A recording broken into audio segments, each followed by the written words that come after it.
السلام عليكم ورحمة الله وبركاته. إن شاء الله النهاردة هنكمل شرح الأسئلة الاسترشادية للمنهج الليبي في ثالثة ثانوي. نبدأ كده في أول سؤال.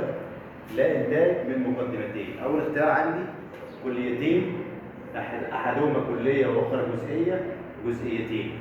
طبعا ناخد اختيار كليتين، الإجابة دي غلط.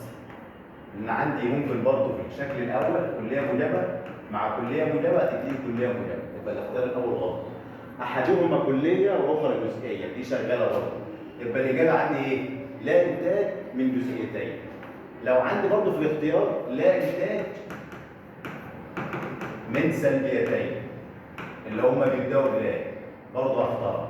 يعني لو جالي جزئيتين أختار، لا إنتاج برضه من سالبتين أختار. كده أول سؤال عندي لا إنتاج من مقدمتين جزئيتين اللي هي بتبدأ بإيه؟ بتبدأ ببعض في المقدمة الصغرى وبعض في المقدمة الكبرى وبعض برضه في النتيجة. خلاص كده ثبتنا عندنا لا إنتاج من جزئيتين أو لا إنتاج من سالبتين، ده في الشكل الأول في القياس. طب شوف السؤال الثاني يا مستر كده. اعتبر الفن محاكاة للطبيعة وناتجا للعواطف الإنسانية. ناخد اختيار. أرسطو، نسيب أرسطو دلوقتي. هيراكليتس، أنت اختار هيراكليتس لو قال لي نسبة الأحكام الجمالية. لو جالي في السؤال نسبة الأحكام الجمالية هختار هيراكليتس. أنت اختار أفلاطين. لو قال لي إن الجمال أحد أشكال الخير، في الحالة دي هختار أفلاطين. هنا بيقول لي الفن محاكاة للطبيعة ونتاج للعواطف الإنسانية. هنا هروح الإجابة عندي أرسطو، لأن هو الراجل ده اللي قال إن الفن محاكاة للطبيعة ونتاج للعواطف الإنسانية، وفرق لي بين المعارف العملية والمعارف النظرية. تبقى هنا لو جيت في السؤال نسبة الأحكام الجمالية هختار هيراكليتس. لو قال لي إن الجمال أحد أشكال الخير اختار مين؟ أفلاطين. تبقى هنا قال لي محاكاة للطبيعة اختار اللي هو ايه؟ ارسطو اللي هو المعلم الاول. طب نشوف السؤال الثاني. ربط بين العقل والاحساس في مجال الجمال. مين اللي ربط بين العقل والاحساس في مجال الجمال؟ ناخد اختيار.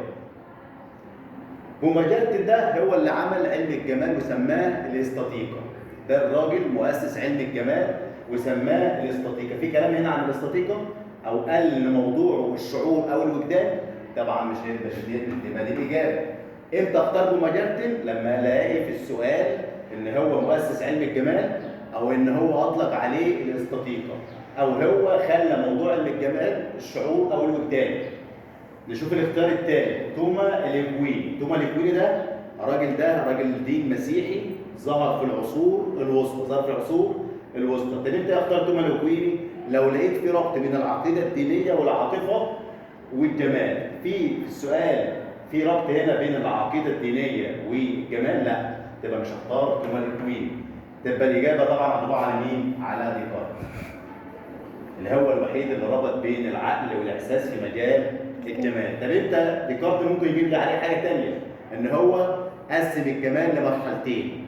اللذه الجماليه قسمها لمرحله الحس ومرحله العقل.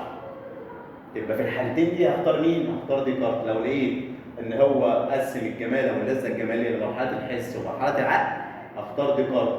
بومجرد اختاره انت لو لقيت في السؤال كلمه استاتيكا او ان موضوع علم الجمال هو الشعور او العاطفه.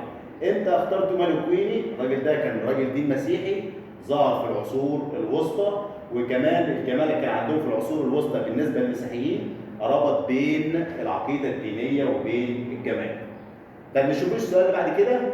اهتم فلاسفته بوضع موس العليا للابداع الفني والتسليم بفروض عامه. لقيت كلمه موس العليا وانا مغمض عيني هختار العصور الوسطى. نقفل على كده.